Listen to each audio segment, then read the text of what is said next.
लीजिए सुनिए।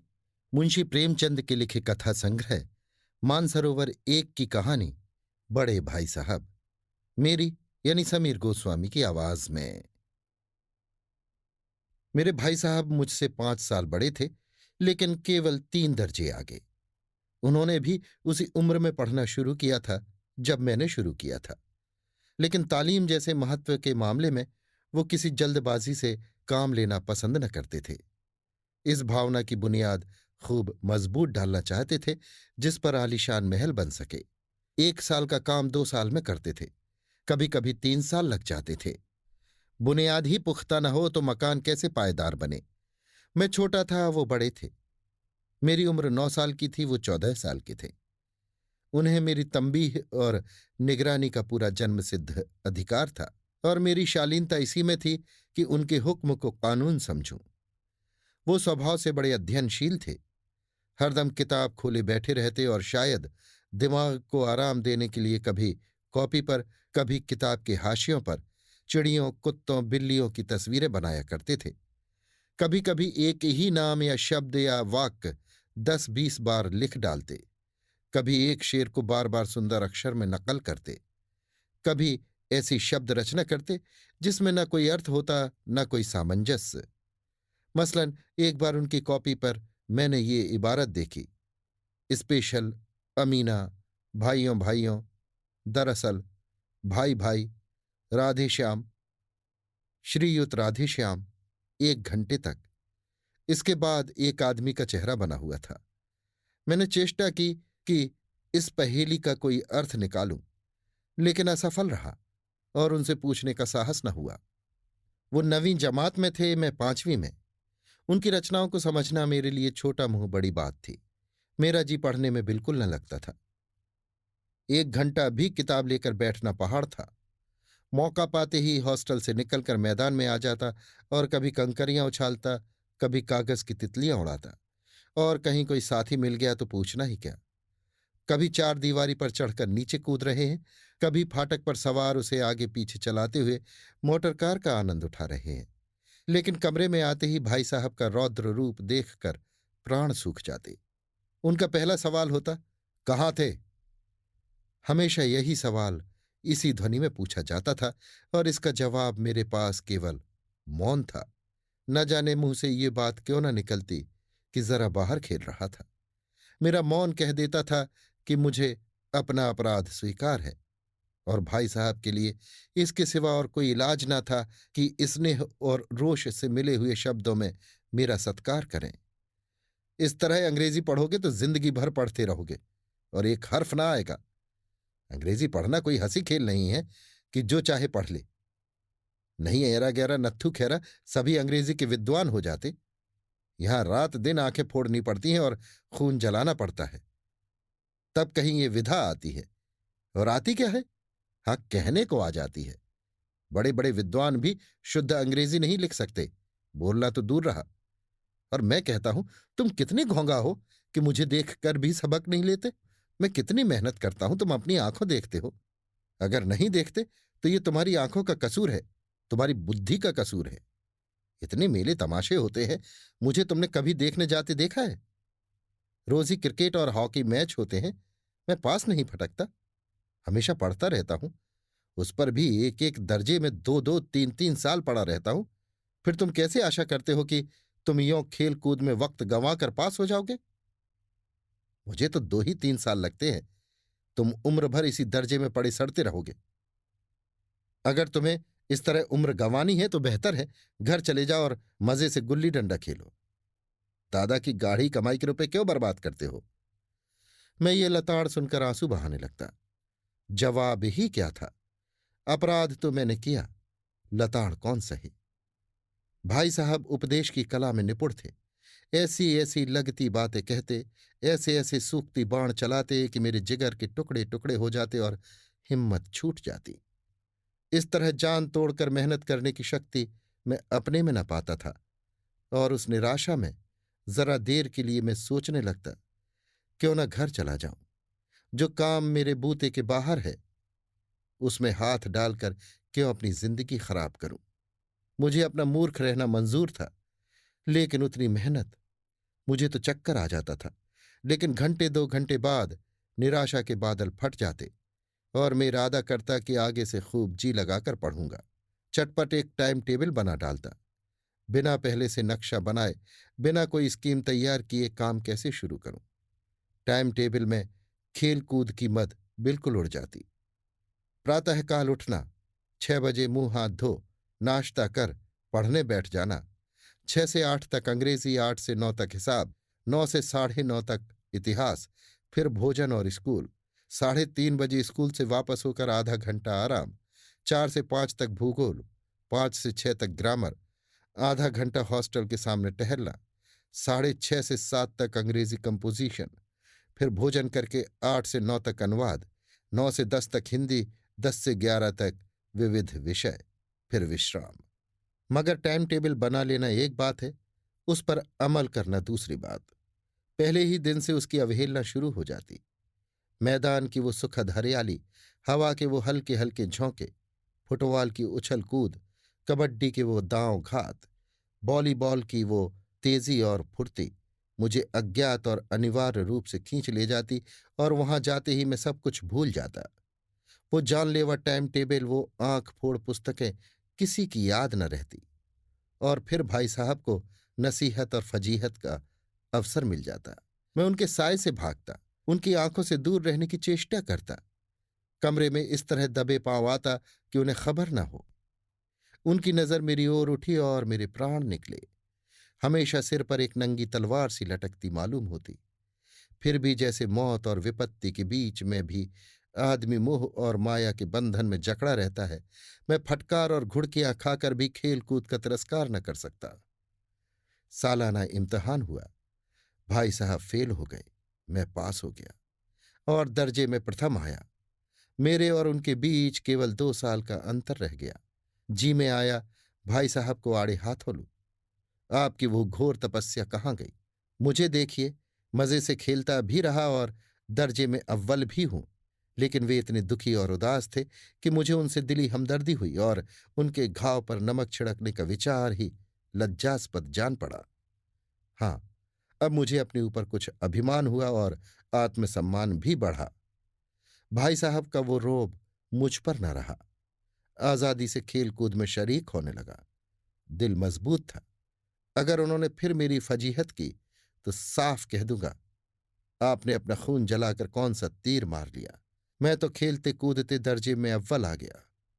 जबान से ये हेकड़ी जताने का साहस न होने पर भी मेरे रंग ढंग से साफ जाहिर होता था कि भाई साहब का वो आतंक अब मुझ पर नहीं है। भाई साहब ने इसे भांप लिया। उनकी सहज बुद्धि बड़ी तीव्र थी, और एक दिन जब मैं भोर का सारा समय गुल्ली डंडे की भेंट करके ठीक भोजन के समय लौटा, तो भाई साहब ने मानो तलवार खींच ली और मुझ पर टूट पड़े। देखता हूं, इस साल पास हो गए और दर्जे में अव्वल आ गए तो तुम्हें दिमाग हो गया है। मगर भाईजान, घमंड तो बड़े बड़े का नहीं रहा, तुम्हारी क्या हस्ती है? इतिहास में रावण का हाल तो पढ़ा ही होगा। उसके चरित्र से तुमने कौन सा उपदेश लिया, या यों ही पढ़ गए? महज इम्तिहान पास कर लेना कोई चीज नहीं, असल चीज है बुद्धि का विकास। जो कुछ पढ़ो उसका अभिप्राय समझो। रावण भूमंडल का स्वामी था, ऐसे राजाओं को चक्रवर्ती कहते हैं। आजकल अंग्रेजों के राज्य का विस्तार बहुत बढ़ा हुआ है, पर इन्हें चक्रवर्ती नहीं कह सकते। संसार में अनेकों राष्ट्र अंग्रेजों का आधिपत्य स्वीकार नहीं करते, बिल्कुल स्वाधीन है। रावण चक्रवर्ती राजा था। संसार के सभी महीप उसे कर देते थे। बड़े बड़े देवता उसकी गुलामी करते थे। आग और पानी के देवता भी उसके दास थे। मगर उसका अंत क्या हुआ? घमंड ने उसका नाम निशान तक मिटा दिया। कोई उसे एक चिल्लू पानी देने वाला भी न बचा। आदमी जो कुकर्म चाहे करे, पर अभिमान न करे, इतराए नहीं। अभिमान किया और दीन दुनिया से गया। शैतान का हाल भी पढ़ा ही होगा। उसे ये अभिमान हुआ था कि ईश्वर का उससे बढ़कर सच्चा भक्त कोई है ही नहीं। अंत में यह हुआ कि स्वर्ग से नरक में ढकेल दिया गया। शाहे रूम ने भी एक बार अहंकार किया था, भीख मांग मांग कर मर गया। तुमने तो अभी केवल एक दर्जा पास किया है और अभी से तुम्हारा सिर फिर गया। तब तो तुम आगे बढ़ चुके। ये समझ लो कि तुम अपनी मेहनत से पास नहीं हुए, अंधे के हाथ बटेर लग गई। मगर बटेर केवल एक बार हाथ लग सकती है, बार बार नहीं। कभी कभी गुल्ली डंडे में भी अंधा चोट निशाना पड़ जाता है। उससे कोई सफल खिलाड़ी नहीं हो जाता। सफल खिलाड़ी वो है जिसका कोई निशाना खाली न जाए। मेरे फेल होने पर न जाओ। मेरे दर्जे में आओगे तो दांतों पसीना आ जाएगा। जब अलजबरा और ज्योमेट्री के लोहे के चने चबाने पड़ेंगे और इंग्लिस्तान का इतिहास पढ़ना पड़ेगा। बादशाहों के नाम याद रखना आसान नहीं। 8 8 हेनरी हो गुजरे हैं। कौन सा कांड किस हेनरी के समय हुआ, क्या ये याद कर लेना आसान समझते हो? हेनरी 7वें की जगह हेनरी 8वां लिखा और सब नंबर गायब। सफा चट। सिफर भी ना मिलेगा, सिफर भी। वो किस ख्याल में? दर्जनों तो जेम्स हुए हैं, दर्जनों विलियम, कोड़ियों चार्ल्स। दिमाग चक्कर खाने लगता है। आंधी रोग हो जाता है। इन अभागों को नाम भी न जुड़ते थे।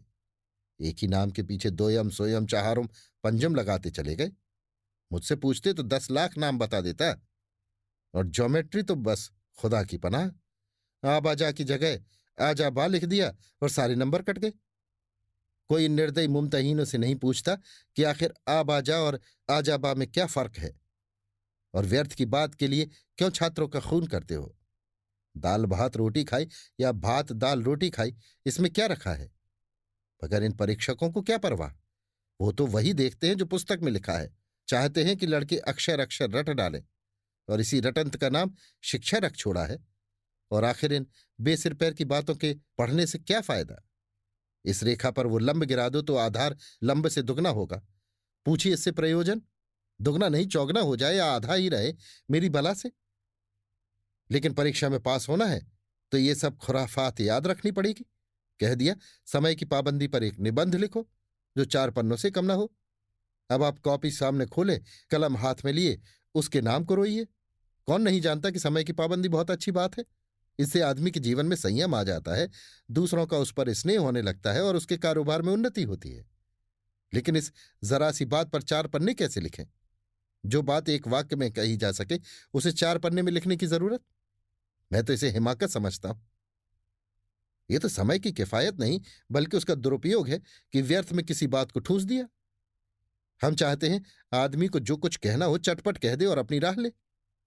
मगर नहीं, आपको 4 पन्ने रंगने पड़ेंगे, चाहे जैसे लिखिए। और पन्ने भी पूरे फुल स्केप आकार के। ये छात्रों पर अत्याचार नहीं तो और क्या है? अनर्थ तो ये है कि कहा जाता है संक्षेप में लिखो। समय की पाबंदी पर संक्षेप में एक निबंध लिखो जो 4 पन्नों से कम ना हो। ठीक, संक्षेप में 4 पन्ने हुए, नहीं शायद 100 200 पन्ने लिखवाते। तेज भी दौड़ी और धीरे धीरे भी। है उल्टी बात या नहीं? बालक भी इतनी सी बात समझ सकता है, लेकिन इन अध्यापकों को इतनी तमीज भी नहीं। उस पर दावा है कि हम अध्यापक हैं।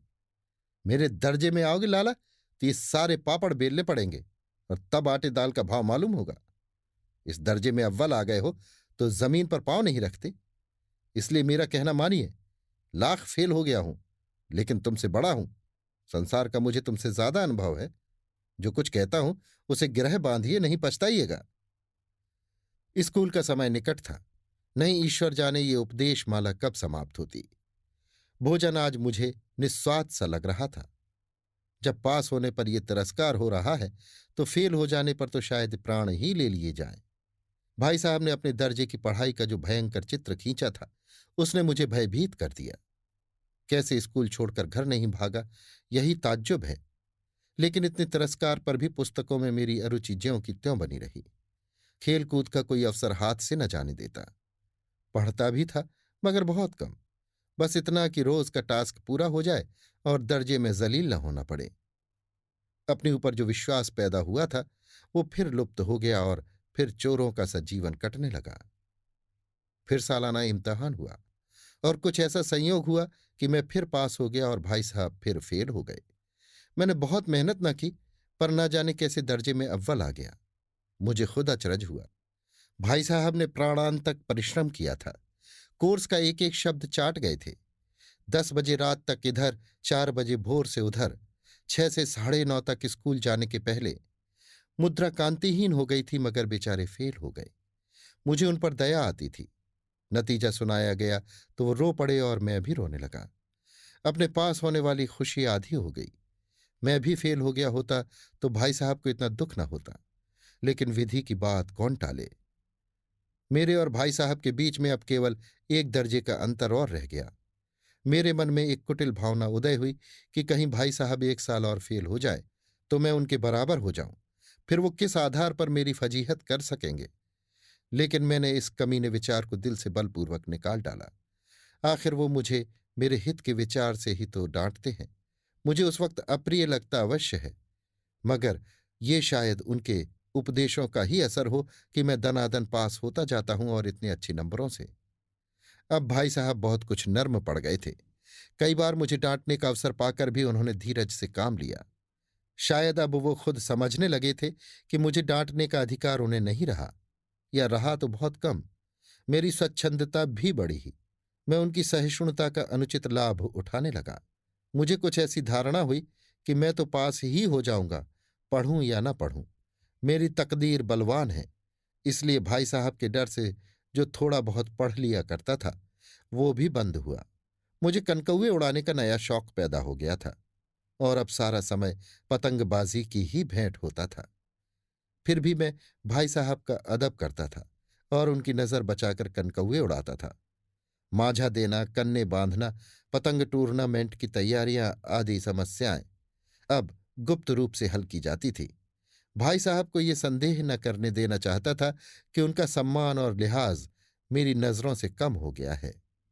एक दिन संध्या समय हॉस्टल से दूर में एक कनकौआ लूटने बेतहाशा दौड़ा जा रहा था। आंखें आसमान की ओर थीं और मन उस आकाशगामी पथिक की ओर जो मंद गति से झूमता पतन की ओर चला जा रहा था। मानो कोई आत्मा स्वर्ग से निकलकर विरक्त मन से नए संस्कार ग्रहण करने जा रही हो। बालकों की एक पूरी सेना लग गई और झाड़दार बांस लिए उनका स्वागत करने को दौड़ी आ रही थी। किसी को अपने आगे पीछे की खबर न थी। सभी मानो उस पतंग के साथ ही आकाश में उड़ रहे थे जहां सब कुछ समतल है। न मोटर कारें हैं, न ट्राम, न गाड़ियां।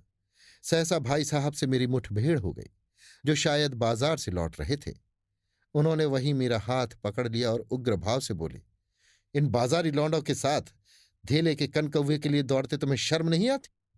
तुम्हें इसका भी कुछ लिहाज नहीं कि अब नीची जमात में नहीं हो, बल्कि 8वीं जमात में आ गए हो और मुझसे केवल एक दर्जा नीचे हो। आखिर आदमी को कुछ तो अपनी पोजीशन का ख्याल करना चाहिए। एक जमाना था कि लोग 8वां दर्जा पास करके नायब तहसीलदार हो जाते थे। मैं कितने ही मिडलचियों को जानता हूं जो आज अव्वल दर्जे के डिप्टी मजिस्ट्रेट या सुपरिंटेंडेंट हैं। कितने ही 8वीं जमात वाले हमारे लीडर और समाचार पत्रों के संपादक हैं। बड़े बड़े विद्वान उनकी मातहती में काम करते हैं और तुम उसी 8वें दर्जे में आकर बाजारी लौंडों के साथ कनकौए के लिए दौड़ रहे हो। मुझे तुम्हारी इस कम अक्ली पर दुख होता है। तुम ज़हीन हो, इसमें शक नहीं, लेकिन वो ज़ेहन किस काम का जो हमारे आत्मगौरव की हत्या कर डाले। तुम अपने दिल में समझते होगे मैं भाई साहब से महज एक दर्जा नीचे हूं और अब उन्हें मुझको कुछ कहने का हक नहीं है। लेकिन ये तुम्हारी गलती है। मैं तुमसे 5 साल बड़ा हूं और चाहे आज तुम मेरी ही जमात में आ जाओ और परीक्षकों का यही हाल है तो निस्संदेह अगले साल तुम मेरे समकक्ष हो जाओगे और शायद 1 साल बाद तुम मुझसे आगे निकल जाओ। लेकिन मुझ में और तुम में जो 5 साल का अंतर है उसे तुम क्या, खुदा भी नहीं मिटा सकता। मैं तुमसे 5 साल बड़ा हूं और हमेशा रहूंगा। मुझे दुनिया का और जिंदगी का जो तजुर्बा है तुम उसकी बराबरी नहीं कर सकते, चाहे तुम MA DPhil और D.Litt ही क्यों ना हो जाओ। समझ किताबें पढ़ने से नहीं आती है। हमारी अम्मा ने कोई दर्जा पास नहीं किया और दादा भी शायद 5वीं 6ठी जमात के आगे नहीं गए, लेकिन हम दोनों चाहे सारी दुनिया की विद्या पढ़ लें, अम्मा और दादा को हमें समझाने और सुधारने का अधिकार हमेशा रहेगा। केवल इसलिए नहीं कि वे हमारे जन्मदाता है, बल्कि इसलिए कि उन्हें दुनिया का हमसे ज्यादा तजुर्बा है और रहेगा। अमेरिका में किस तरह की राज्य व्यवस्था है और 8वें हेनरी ने कितने विवाह किए और आकाश में कितने नक्षत्र हैं, ये बातें चाहे उन्हें ना मालूम हो, लेकिन हजारों ऐसी बातें हैं जिनका ज्ञान उन्हें हमसे और तुमसे ज्यादा है। देव ना करें आज मैं बीमार हो जाऊं तो तुम्हारे हाथ पांव फूल जाएंगे। दादा को तार देने के सिवा तुम्हें और कुछ न सूझेगा। लेकिन तुम्हारी जगह पर दादा हो तो किसी को तार ना दे, न घबराए, न बदहवास हो। पहले खुद मरज पहचान कर इलाज करेंगे, उसमें सफल ना हुए तो किसी डॉक्टर को बुलाएंगे। बीमारी तो खैर बड़ी चीज है, हम तुम तो इतना भी नहीं जानते कि महीने भर का खर्च महीने भर कैसे चले। जो कुछ दादा भेजते हैं उसे हम 20-22 तक खर्च कर डालते हैं और पैसे पैसे को मोहताज हो जाते हैं। नाश्ता बंद हो जाता है, धोबी और नाई से मुंह चुराने लगते हैं। लेकिन जितना आज हम और तुम खर्च कर रहे हैं उसके आधे में दादा ने अपनी उम्र का बड़ा भाग इज्जत और नेकनामी के साथ निभाया है और एक कुटुंब का पालन किया है जिसमें सब मिलकर 9 आदमी थे। अपने हेडमास्टर साहब ही को देखो, एमए है कि नहीं, और यहाँ के एमए नहीं, ऑक्सफोर्ड के। 1,000 रुपये पाते हैं, लेकिन उनके घर का इंतजाम कौन करता है? उनकी बूढ़ी माँ। हेडमास्टर साहब की डिग्री यहां आकर बेकार हो गई। पहले खुद घर का इंतजाम करते थे, खर्च पूरा न पड़ता था, कर्जदार रहते थे। जब से उनकी माताजी ने प्रबंध अपने हाथ में ले लिया है, जैसे घर में लक्ष्मी आ गई हैं, तो भाईजान ये गरूर दिल से निकाल डालो कि तुम मेरे समीप आ गए हो और अब स्वतंत्र हो। मेरे देखते तुम बेराह नहीं चल पाओगे। अगर तुम यो न मानोगे तो मैं थप्पड़ दिखाकर इसका प्रयोग भी कर सकता हूं। मैं जानता हूं तुम्हें मेरी बातें जहर लग रही हैं। मैं उनकी इस नई युक्ति से नतमस्तक हो गया। मुझे आज सचमुच अपनी लघुता का अनुभव हुआ और भाई साहब के प्रति मेरे मन में श्रद्धा उत्पन्न हुई। मैंने सजल आंखों से कहा, हरगिज नहीं, आप जो कुछ फरमा रहे हैं वो बिल्कुल सच है और आपको कहने का अधिकार है। भाई साहब ने मुझे गले लगा लिया और बोले, मैं कनकौए उड़ाने को मना नहीं करता, मेरा जी भी ललचाता है, लेकिन क्या करूं, खुद बेराह चलूं तो तुम्हारी रक्षा कैसे करूं? ये कर्तव्य भी तो मेरे सिर पर है। संयोग से उसी वक्त एक कटा हुआ कनकौआ हमारे ऊपर से गुजरा। उसकी डोर लटक रही थी। लड़कों का एक गोल पीछे पीछे दौड़ा चला आता था। भाई साहब लंबे हैं ही, उछलकर उसकी डोर पकड़ ली और बेतहाशा हॉस्टल की तरफ दौड़े। मैं पीछे पीछे दौड़ रहा था। अभी आप सुन रहे थे मुंशी प्रेमचंद के लिखे कथा संग्रह मानसरोवर 1 की कहानी बड़े भाई साहब, मेरी यानी समीर गोस्वामी की आवाज में।